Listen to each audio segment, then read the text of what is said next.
Marco Bianchi. Maravilha, garoto. E aí? Prazer falar contigo, prazer imenso aí. Eu tive essa semana aí para compartilhar com os amigos que eu tive o prazer de falar o quanto para mim era importante essa conversa, porque eu faço parte da geração MTV, da geração 89, que cresceu assistindo você na TV, então para mim é uma honra estar aqui contigo hoje, viu, Marco? Muito obrigado. Poxa, fico feliz aí com o teu convite. Obrigado pela consideração e prazer poder começar aqui essa conversa. Bacana, Marco. Começando, então, eu citei aqui o 89, eu acho que ela é um marco para muitos dos colegas que estão assistindo. Ali, no decorrer dos anos 90 a 89, ela foi uma rádio rock que extrapolou as fronteiras do rock, né? Ela virou uma rádio que todos ouviam, ela foi muito importante ali na construção cultural ali daquela década, eu diria. E você fez parte disso, com o programa de humor Sobrinhos do Ataíde, mas de alguma forma conta pra gente como foi essa vivência no 89 e como foi a construção do programa. Olha, foi um processo longo, difícil, mas que foi muito exitoso também. E o início do trabalho na 89, que, né, batizada de a Rádio Rock, foi a consagração de um trabalho que eu tinha iniciado 4 anos antes, na Rádio USP, como estudante de rádio e televisão. E esse trabalho da Rádio USP, por sua vez, era uma consequência de uma certa prática de produzir besterol que me unia a alguns amigos desde os tempos de adolescência, e que ali na faculdade de rádio e televisão, e com base naquele trabalho acadêmico que eu elaborei, pôde se tornar uma atividade, digamos, oficial. Então, esse trabalho começou de um projeto de um trabalho de faculdade, passou a ser uma atração esporádica de uma emissora universitária durante muitos anos, 4 anos razoavelmente inglórios, porque, afinal de contas, era um trabalho totalmente incipiente, né?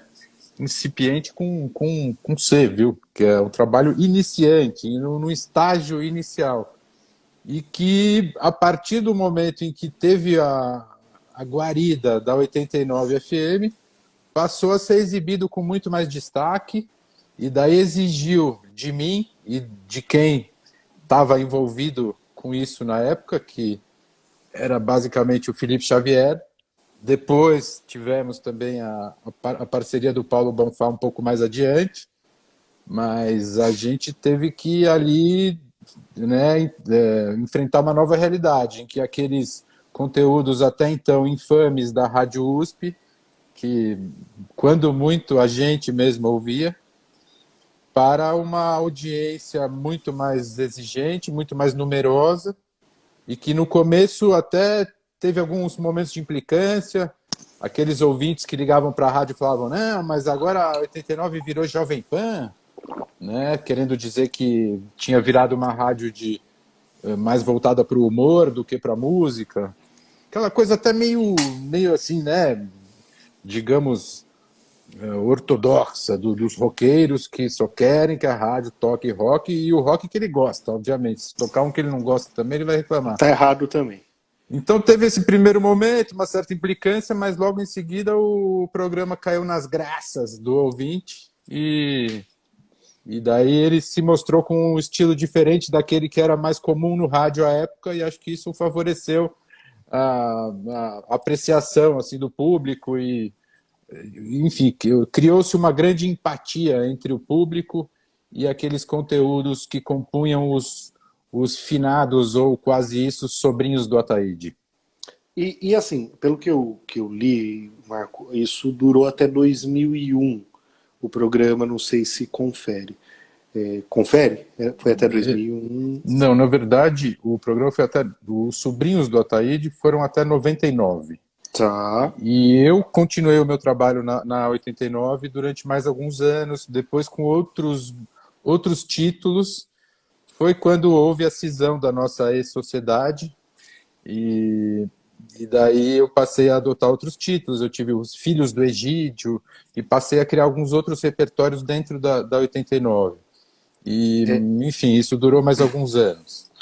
isso me traz uma dúvida. Em dado momento, a gente teve o fim praticamente de 89. Você já estava lá ou você acompanhou essa trajetória? Que aí depois ela retomou, né? Acho que já bem mais para frente. Você estava lá nesse período? Se não estava, você enxergou nisso nesse período essa derrocada do 89? Eu, infelizmente, eu já não estava na rádio nesse momento. Eu acho que sempre teve uma boa sinergia entre o meu trabalho e o espírito da 89. Mas depois de muitos anos lá, enfim, eu não tive a oportunidade de continuar fazendo as minhas produções na rádio. O que eu acho é que tem a ver um pouco um contexto mais amplo, né? Quer dizer, o rock, de que forma o rock estava colocado na conjuntura brasileira nos anos 80 e 90 e depois nos anos 2000 e dali em diante, né? Talvez tenha perdido alguma relevância ou a emissora também pode ter os seus equívocos editoriais, eventualmente, né? Pode procurar seguir uma linha, pode tocar aqueles rocks que o cara não gosta, pode tocar os rocks que são mais interessantes para a rádio, porém são menos queridos da audiência, que é o que a gente vê, ou melhor, o que a gente ouve muito, né, nos nossos canais. Então, acho que tem uma série de fatores que podem ter contribuído, de repente, para primeiro momento uma ascensão, depois um retrocesso ou um regresso, e também em função das novas mídias, né? Com a internet, o rádio, que antes tinha um potencial, eu acho que continua tendo, espero que siga tendo, seja na forma de emissoras ou de podcasts, mas o rádio também tinha nos anos 90 uma relevância dentro do panorama da comunicação que hoje certamente não tem mais, né? Exatamente. Queria aproveitar o espaço aqui e mandar um abraço para o Fernando Gaspareto, radialista também, Marco. Para o Consegue São Lucas, que está acompanhando, mandou um abraço. Efusivo abraço a todos. Wilson Pedroso, chefe de gabinete do governador do estado, João Dória. O Lucas Sorrilo, subprefeito de Cidade Tiradentes, meu querido colega aí. Algumas das pessoas que eu consegui identificar a entrada aqui, à medida que for ocorrendo, eu vou tentando mandar um abraço. Agradeço a todos pela audiência, né? Já me dão a responsabilidade de agora ter que caprichar nos meus comentários pertinentes, né? Que isso. Interessante notar, então, você fala de 95 aí a 99, nesse grande período dos Sobrinhos da Thaí, de demais períodos na rádio. Em algum momento você faz esse caminho para a televisão. E quando você chega em TV, Marco, e como se dá essa transposição do modo, né? Porque eu imagino que é muito diferente você atuar como radialista e estar de frente às câmeras. Como foi esse momento aí? Quando aconteceu e como foi para você? Eu acho que foi um momento precoce e assustador, porque na época eu tinha 20 e poucos anos e não estava preparado para entrar no mercado de televisão com um espaço talvez tão grande ou em uma situação tão interessante do ponto de vista profissional, né? Eu estava no rádio. O rádio é o veículo das palavras, dos textos, os meus testículos, como eu digo, no bom sentido, meus pequenos textos que eu desenvolvo como base dos roteiros de todos os personagens que eu sempre criei na vida, inspirados em situações da minha vida, amigos, parentes e situações, enfim, da minha rotina. Esses personagens, eles todos tiveram essa característica, enfim, ou melhor, eles compuseram o meu repertório aí a partir do momento em que eu estava no rádio, com a base da palavra, com o texto.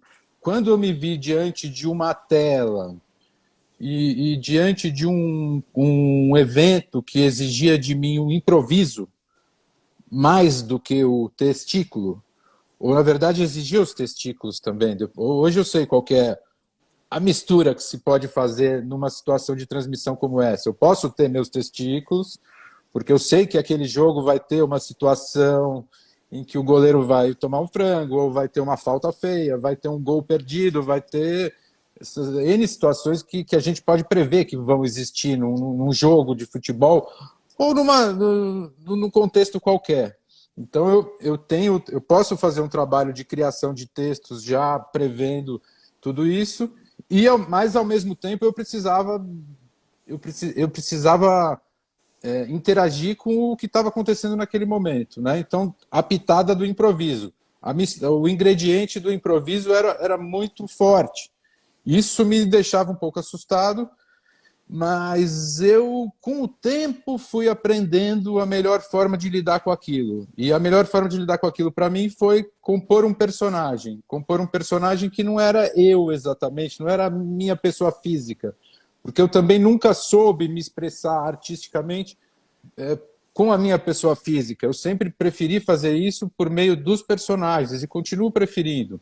É que os nossos tempos tempo contemporâneo, essa eu vou poupar de vocês dessa expressão, nossos tempos, eles estimulam muito a evasão de privacidade e enfim, as pessoas falando dos seus trabalhos e se autoelogiando, mas nem sempre com oportunidade também de encaminhar as suas propostas e ser fiel a um determinado estilo de trabalho. E a primeira atividade que você realizou na TV já foi na MTV? E qual programa foi? Foi já o Rock Go? Ou teve um teste ali antes? Teve alguma coisa ali nesse meio de caminho? Eu já tinha, como aluno da faculdade de rádio e televisão, eu já me aventurava em fazer alguns vídeos e tal. Mas a linguagem da televisão ela é muito mais complexa, ou melhor, não sei se é mais complexa. É diferente. Ela exige o trabalho dos elementos de iluminação, de fotografia, de edição, que são muito diferentes, né, de uma mídia para outra. No rádio, na época que eu comecei no rádio, eu fazia fita de rolo mesmo. A Rádio USP tinha aquelas fitonas de rolo. Às vezes a gente errava, a gente tinha que ir lá e cortar a fita, e grudar e tudo mais. E, bom, comecei a falar tanto agora, abri tanto parênteses que eu perdi o fio da meada de novo. Não, a sua primeira experiência de fato na TV foi o Rock Go ou teve alguma coisa antes? Porque o Rock Go, eu vou entrar aqui para perguntar, mas a pergunta é, teve alguma outra realização antes do Rock Go? Olha, não teve. O Rock Go, de fato, foi o primeiro. Aqui teve um trabalho na Band também, em 97, teve um trabalho que foi contemporâneo ao surgimento do Rock Go. Então, ali também foi uma experiência de começar a tentar adaptar aquele tipo de repertório para o outro veículo. É um desafio. Eu gosto muito da televisão. Eu acho o mais interessante dos veículos da televisão. Mas ao mesmo tempo, eu já entendo, eu já me conformo com o fato de que tem um estilo marcado pelos testículos que muitas vezes pode remeter as peculiaridades do rádio, né? Tá certo.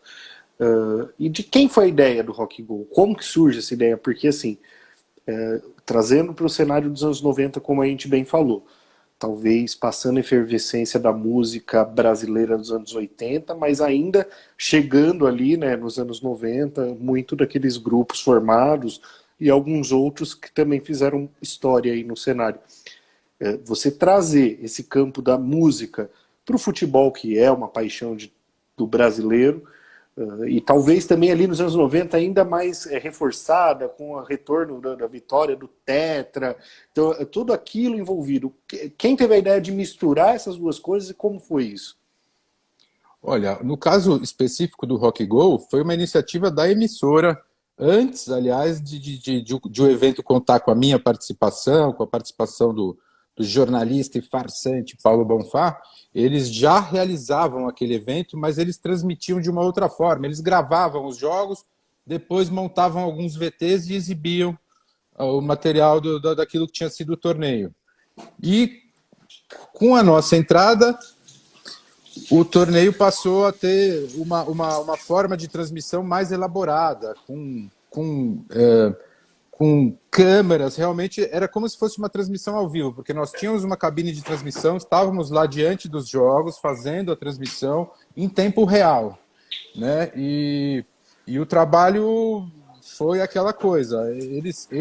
Então, eles pela primeira vez trouxeram para a TV essa mistura do futebol com o humor e conseguiram realizar isso diante daquele espetáculo de jogadores artistas descoordenados, trapalhões e promovendo, né, lances estapafúrdios e tudo mais. Então aquilo de fato foi uma realização muito bem sucedida, muito competente desse casamento.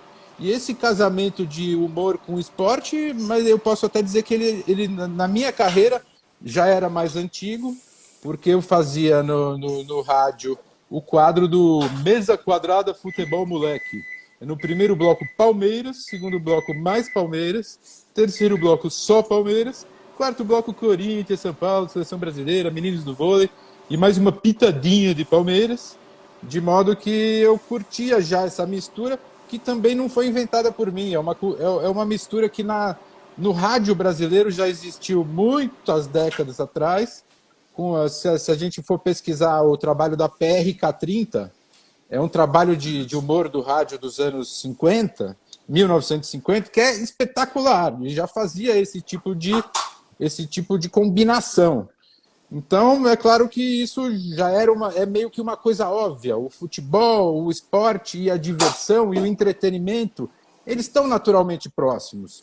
O que muda é a forma como cada projeto, em que quantidade ele mistura esses dois ingredientes, qual dos ingredientes que se sobrepõe no paladar final, porque também tem a dificuldade de você conciliar jornalismo e humor, né? Jornalismo, informação e humor, fantasia.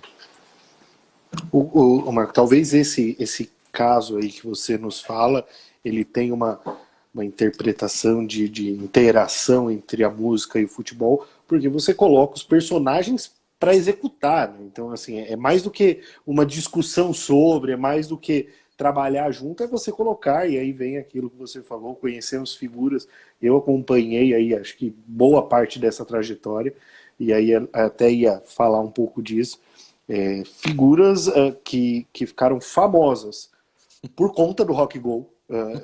Vamos ser muito sinceros, teve isso.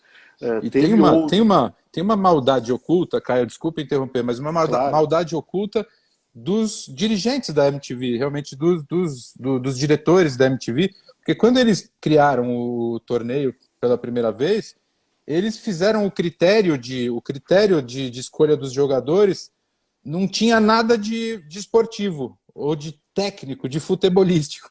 Então eles garantiram para quem viesse a transmitir os jogos um prato cheio, né? Aquilo que a gente estava falando, o humor, o futebol e a música, que eu esqueci desse ingrediente da música, que também casa perfeitamente nessa receita aí, né? Não, foi sensacional. Aproveitar aqui e mandar um abraço para a gente retomar. O Juan, que é proprietário do Dona Luz Empanadas aqui no Ipiranga, o Pedro Moro, presidente da CPTM, que inclusive mandou um recado para você aí, disse que é parceiro de trabalho aí da Bianca no Banco Mundial. Poxa, muito orgulho da minha irmã, engenheira, família, não é toda a família que fica aqui falando, né, que vive de falar abobrinha, né? Tem uma parte da família que também produz umas coisas um pouco mais sérias aí. O Pedro Moro mandou um abraço aí para ela, o Robson Poxa, Leiva, obrigado. ex-vereador em Ferraz de Vasconcelos, aí também passando aqui para falar conosco. Mas eu ia te perguntar o seguinte, algumas figuras, como eu disse, ficaram famosas graças ao Rock Go de alguma maneira. Graças talvez é um termo forte, mas assim, o Rock Go deu uma boa impulsionada na carreira de algumas figuras. E outras, vocês às vezes pegavam pesado nos apelidos, né? O Chile Quenta e por aí vai. A pergunta é, alguém ficou bravo já com vocês por conta dos apelidos? Alguém já cobrou enfim, já os procurou para cobrar sobre isso? Ou sempre foi tranquilo isso? Eu acho que as pessoas que, quando elas são alvos de apelido, existe aquela regra universal, né? Primeira coisa é não se incomode, porque se ela se irritar com aquilo, ela meio que autentica, ou como é que se pode dizer? Ela meio que oficializa aquele apelido, né? Então, eu acho que algumas daquelas figuras deviam se sentir incomodadas, mesmo porque, como eu disse, o humor de improviso, ele às vezes ele te leva para a beira do precipício, como humorista. O humorista está ali, né, na fronteira entre a graça e a desgraça. Se ele der um passinho a mais para cá, ele pode se exceder no seu próprio juízo, né? Porque daí também cada um tem um juízo, é complexa essa coisa de fazer humor. Mas, por outro lado, existiam figuras ali que se beneficiavam desses apelidos, né? E que souberam aceitar as brincadeiras, souberam transformar isso em predicados, em símbolos, enfim, em apelidos que eles alimentaram, brincadeiras que eles alimentaram e o Rock Go então abriu um novo critério para que os artistas fizessem sucesso, que não necessariamente o musical. Isso é inegável. Tem o famoso caso do Claston, né? Alguém aqui, tirando você, Marco, que apresentava o programa, comentava, lembra de que grupo era o Claston? Ajuda a gente aqui nos comentários, de que porque ele é mais famoso pelas defesas dele no Rock Go. Olha, o Claston, ele era DJ do Gabriel Pensador, também componente da banda Detonautas, e eu de fato sei pouco sobre o repertório musical dele. Mas ele como eu disse, o Vitor acertou aí. É isso. Mas ele se destacava por outras qualidades, assim. Então, e ele realmente ele é uma pessoa super carismática, um cara super engraçado, boa gente, faz doação de alimento lá para meio mundo lá no Rio de Janeiro. Enfim, o Claston! E inclusive agora está sendo homenageado nas transmissões do Bola ao Cesto, como eu digo, da ESPN, pelo Rômulo Mendonça, porque tem um tal de um jogador lá que é um Cladston, que tem um nome meio parecido. Acabou que Claston realmente se transformou num mito eterno, se transformou num mito eterno. Agora ele está sendo reconhecido internacionalmente. Anos depois, né? Demorou para ser reconhecido. Eu ia te perguntar, você lembra, e eu sei que gosta de futebol, então você pode falar isso com certeza. Quem eram os melhores jogadores do nosso rock e quem eram os piores jogadores do nosso rock? Você consegue lembrar isso? Olha, eu me lembro que entre os piores o André Bujanra certamente estaria, né? Assim, com um posto de referência para a equipe dos descoordenados. Eu estava até analisando outro dia, acho que talvez ele seja um cara muito pensativo, introspectivo, então aquela atividade cerebral pode ter desfavorecido as atividades das outras partes do corpo, né? Ainda mais com a bola envolvida, quer dizer, mais um fator ali, né, de incertezas diante dele. Claro que também com um pequeno sobrepeso, ele acabava não tendo ali a performance que talvez se esperasse dele. Agora, tínhamos ali grandes atletas de futebol. Mais uma vez, entramos aqui em uma forma de promoção de artistas que não necessariamente, né, está vinculada às suas atividades originais. Daí nós tínhamos Eduardinho Matarazzo Suplicy Jr., o popular Supla, de longe o melhor atleta, absolutamente técnico, domínio de bola, canhotinho, dribla daqui, dribla dali, acabava com o jogo, parecia que era um adulto jogando com as crianças. E depois tínhamos ali outras figuras, o Evandro Mesquita era muito bom, o Samuel Rosa razoavelmente bom, a Chili Quenta tinha uma certa uma certa performance física, assim. Fisicamente ela é forte, ela é bem condicionada, né? Então faz o seu aeróbicozinho. Então estava sempre também ali disputando todas as jogadas, levando super a sério. A gente leva a sério até uma peladinha ali na rua de trás, né? Então você imagina os caras jogando com aquele monte de câmera, transmissão para o Brasil inteiro. Ainda não tinha internet, ainda não tinha essa bomba da internet, mas já já tinha uma repercussão grande. Tanto que você vê assim, o pessoal tem aqui nos comentários, eu estou tentando acompanhar, mas lembrando, do Roger do Ultraje, o Max. O Roger, a característica dele era estar sempre em um lugar inacessível, ao qual a bola nunca chegaria. Nunca chegava. Uma escolha de posicionamento assim, completamente incompreensível. Ó, o Jimmy Max do Matanza, estou falando, ó, Jimmy Matanza. Max telefone de contato, eu lembro também. Opa, esse fez o gol que o Pelé não fez. O cara deu uma bica lá. Uma bica não, aquela bela batida de peito do pé mesmo. Fez um gol da defesa. Acho que um dos lances mais inesperados da história do Rock Go. Ele, de fato, ele era o Max telefone de contato. Hoje em dia já deve estar atualizado com Max Twitter de contato ou Max TikTok de contato. Já mudou, né? Você vê, as lembranças são muito boas aqui. Todo mundo ficou muito contente aí com essas lembranças, Marco. Acho que você trazer isso de volta pra gente engrandece muito nosso diálogo aqui no Caio Luz e Prosa. Eu ia entrar, ainda não saindo do futebol, até porque é o seguinte, essa semana, dia 14, a gente comemora os 126 anos que o futebol chegou ao nosso país pelos registros oficiais que nós temos. Foi o primeiro jogo oficial, que foi a São Paulo Railway contra a Companhia de Gás.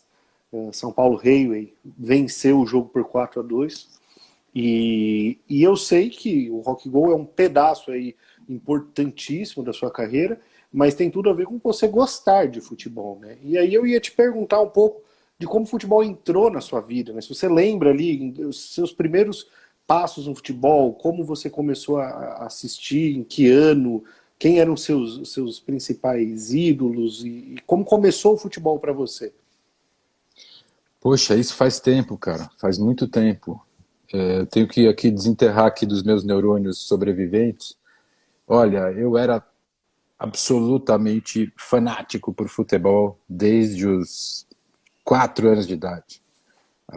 Acho que talvez a minha primeira lembrança do futebol, eu estava ouvindo um radinho de pilha na sala do meu prédio, lá na rua Peixoto Gomide, onde eu morei, ainda bem pequenininho, Palmeiras e Guarani.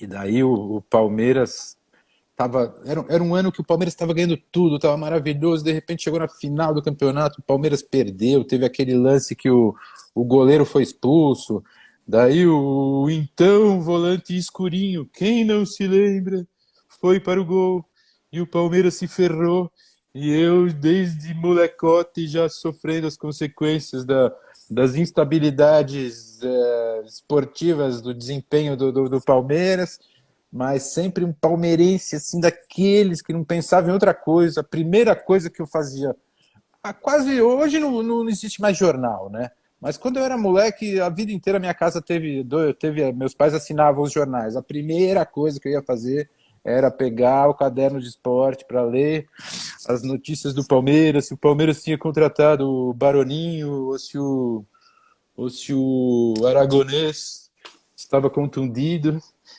com aquelas informações. Depois eu achei até que eu poderia me tornar um jogador de futebol, porque eu adoro jogar futebol.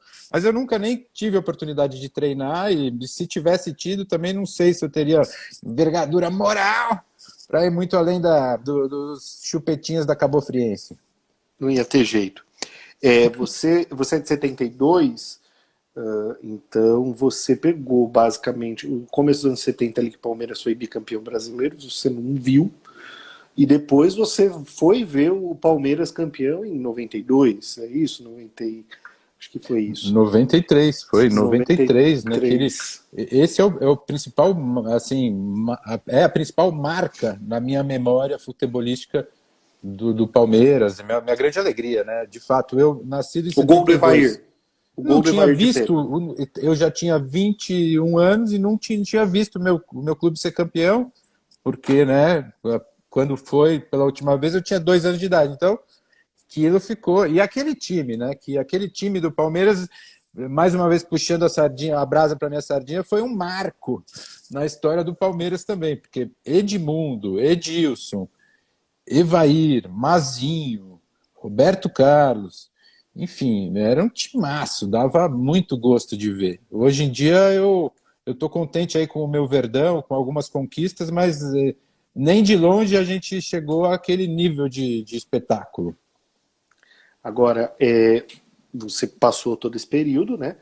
Por que você começou a torcer pro Palmeiras? Assim, qual foi a inspiração? Foi familiar? Foi alguma coisa ali nos anos 70? Sim, o meu pai, né, família Bianchi, origem italiana.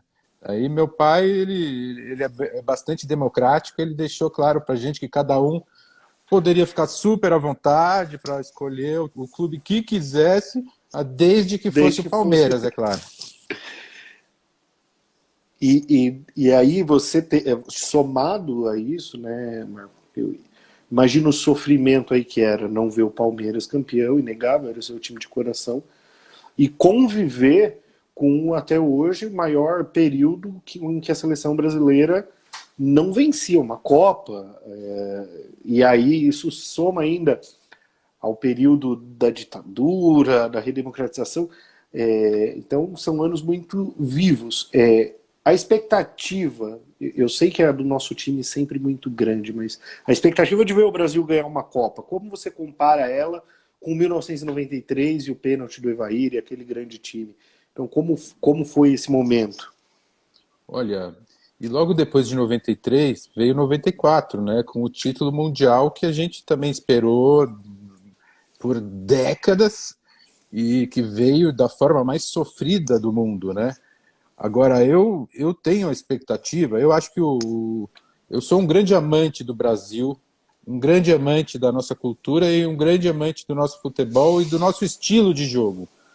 Até por isso me tornei, como muitos outros brasileiros, um fã do Tele Santana, com aquele time da imortal Copa de 82, que era um time que tinha um estilo bonito de jogar, e digo mais, um estilo coletivo de jogo, que o Brasil esquece um pouco das construções coletivas. Está sempre em busca de messias ou de salvadores da pátria, de individualidades que resolvam os problemas por nós e não entende a força da coordenação coletiva que tinha naquele time e que gerava um futebol fluente, bonito de se ver, que até hoje a gente aplaude, até hoje a gente, poxa, sente saudades, né?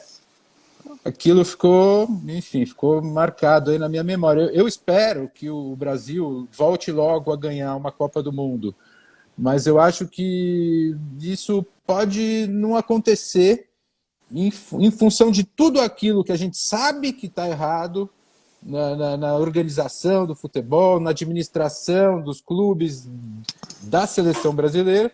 Então são situações que já são assim, cientificamente sabidas como equivocadas, já se conhecem as soluções, mas não são adotadas, não se sabe bem por quê, ou melhor, a gente sabe, mas a gente imagina mais ou menos por quê, por interesses financeiros imediatos que sobrepõem aos interesses de longo prazo. A gente precisaria de um calendário que fosse favorável aos clubes aos clubes e a nossa seleção, que nos representam diante do resto do mundo. Mas o nosso calendário, ele pune aqueles clubes que conseguem se destacar. Né? Na prática, é isso que acontece. Eu vou pegar esse assunto, só mandar um abraço aqui para o Marcelo do Scófano, que é o presidente da Estrada de Ferro Campos do Jordão, está nos assistindo aí. O Fabinho Reis, vereador de Carapicuíba e ferroviário, também o Giba, que trabalha na SP Trans, grande amigo, está aí conosco também. Grato a todas as autoridades civis, militares, diplomáticas e eclesiásticas. O Juan tá comentando que a última grande seleção aí foi o Brasil de 2002, mas eu ia pegar esse gancho que você falou do calendário e até comentar. Daqui a pouco o São Paulo joga contra o Bragantino, logo depois de jogar no sábado, e o Corinthians jogou ontem, o Palmeiras já joga quarta, um outro campeonato. Você não acha que a gente perdeu a chance da nossa história de resolver o problema do nosso calendário depois do que aconteceu ano passado? Nós não deixamos passar o maior bonde da história nesse sentido. Nossa, não era uma janela, era assim um mundo de oportunidades, né? Não era só uma janela, era um conjunto habitacional inteiro, janelas abertas de oportunidades para que, enfim, se entendesse que não dá para você querer fazer um calendário de 500 dias num ano de 365 dias. Acho que ou a gente vai partir aí para a revolução, vamos alterar essas leis do calendário gregoriano e estabelecer os anos de 500 dias, ou vão ter que repensar, sim, o papel que os campeonatos estaduais cumprem, o triste papel que eles cumprem nesse momento, no sentido de inviabilizar o calendário, bagunçar o coreto para o ano inteiro, né? Então a gente fica aí nessa expectativa. Agora parece que tem alguns interessados aí nos campeonatos estaduais, como as federações estaduais que elegem o presidente da CBF. Então a CBF fica meio que atrelada às federações estaduais, que por sua vez acham que precisam dos estaduais do jeito que são para sobreviverem. Então a gente fica nessa encruzilhada aí. Todo mundo sabe qual é certamente daqui a pouco vai aparecer um gênio, vai falar assim, não, a solução mesmo é fazer os anos de 1000 dias, para arredondar, e vamos criar os campeonatos municipais, nos 5.000 municípios do Brasil. Aí sim, a gente vai poder, né? Aí vai dar certo. O Vitor entrou aqui, Marco, e perguntou aqui, acho que é uma polêmica atual aí do futebol, não custa a gente colocar aí na roda. Você é favorável ao VAR? Olha, eu sou favorável ao VAR e sou favorável ao uso, sou favorável também à inteligência, né? Que em alguns casos ela não tem se compatibilizado com o VAR. Então é o uso inteligente do VAR. O VAR, ele não, assim, pelas características eletrônicas, é uma máquina, quer dizer, é um equipamento que pode detectar diferenças de impedimento, bolas que entraram ou deixaram de entrar, mas ele não tem um juízo de interpretação de lances duvidosos, lances que sempre vão permitir, e parece até que as leis do futebol são meio feitas para serem duvidosas, para darem margem à manipulação, porque tem jogadas que nunca vão ser unanimidade. Pega 10 especialistas em arbitragem, 5 vão achar que é de um jeito, 5 do outro. Então o VAR tem que ficar para medir distância. Dados precisos ali, exatas. São a colaboração das ciências exatas. E as ciências humanas devem ficar sob a batuta do árbitro do campo. O árbitro do VAR não pode querer ele interpretar no lugar do árbitro do campo. Eu acho que é basicamente isso. O Leonardo aqui fala que o Rock Go foi o precursor do VAR, tá? E o Rafael pergunta se isso não acaba com a malandragem do futebol. Acho que não. Aí que tá. Malandragem, por exemplo, nesses lances subjetivos de falta, muitas vezes ainda é possível que um lance duvidoso o cara consiga levar ali na base da malícia. Mas eu acho que o futebol também tem muitos outros atrativos além da malandragem, né? A malandragem é mais um ingrediente, ela não é o prato principal. Marco, a gente chega nos 40 minutos. Faço umas perguntas aí para você responder rapidamente, uma espécie de bola na fogueira, sem ser bola na fogueira. Então, aí você sinta-se à vontade para falar aí sobre... Queria saber um lugar que não seja Birigui. Olha, Atibaia. Atibaia, uma cidade maravilhosa, onde agora eu resido em um sítio que é meu, absolutamente meu, declarado no imposto de renda e comprado com dinheiro limpo. E não tem pedalinho aqui, nem pedalada. Uma dupla que não seja Bebeto e Romário. Olha, tantas, hein? Tantas. Edmundo e Evair. Essa dupla, olha, eu acho que é até melhor do que o Romário e o Bebeto, viu? Perdão da palmeirensice. Um time que não seja o seu Palmeiras. Tem a minha cabofriense, né? Que eu, como farsante do jornalismo, também me tornei um farsante das paixões clubísticas, né? E abracei o projeto Libertadores 2150, um projeto moderadamente ambicioso aí para que o Espada, enfim, possa se tornar aí uma das grandes forças de Cabo Frio e região. Ainda dá tempo, né? Algo ou alguém inegociável. Alguém inegociável. Acho que o que é inegociável são as nossas convicções. Ou são inegociáveis as nossas convicções. Porque a gente, como autor, mesmo como autor, como humorista, mas acho que em diversas outras situações, muitas vezes a gente se vê diante de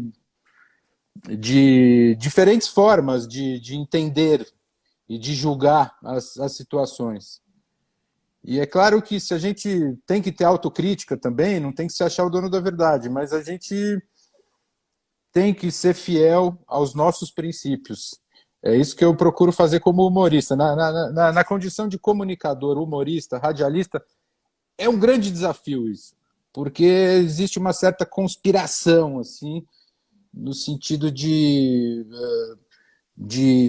fazer com que as pessoas se adaptem às necessidades de terceiros, ou de emissoras, de empresas, de canais, de terceiros. Então, se a pessoa consegue ser fiel aos seus princípios, aos seus juízos, acho que ela, pelo menos, ela se torna uma pessoa que a gente consegue entender, né? Mesmo que a gente, às vezes, discorde, mas a gente sabe que daquela pessoa pode se esperar um certo tipo de comportamento.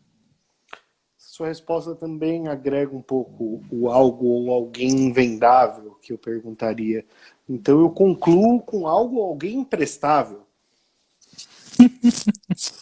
Olha, imprestável, poxa, numa conversa de apenas 45 minutos, vai ficar difícil de poder citar todos, né?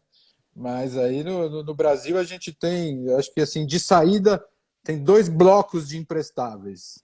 Um no leste, ali para lá de Fernando de Noronha, o outro ali pro lado do Oceano Pacífico ali, lá para a esquerda mais sinistra do mundo. Acho que esses dois blocos de imprestáveis, eles prestam um grande desserviço ao Brasil quando estabelecem um duelo de monólogos, esse fla-flu que sempre empobrece o debate e nos afasta das soluções, que são que deveriam ser o centro dos debates construtivos. Né? Quais são as soluções? Quais são as propostas? Não esse 8 ou 80 aí que a gente vê que é uma perda de tempo, né, incrível, assim, lamentável para a gente. Exatamente, Marco. Eu vou também mandar um abraço aqui, quem entrou aqui mandou um abraço, o Fernando Alfredo, que é o presidente do PSDB aqui na cidade de São Paulo. E agradecer a você, aos nossos seguidores que assistiram, os meus, os seus. Eu fico muito feliz com essa conversa, muito honrado, como eu disse no começo, foi exatamente do jeito que eu esperava. Então eu te agradeço imensamente por ter aceitado o convite. Peço que você manda uma boa noite aí pra galera.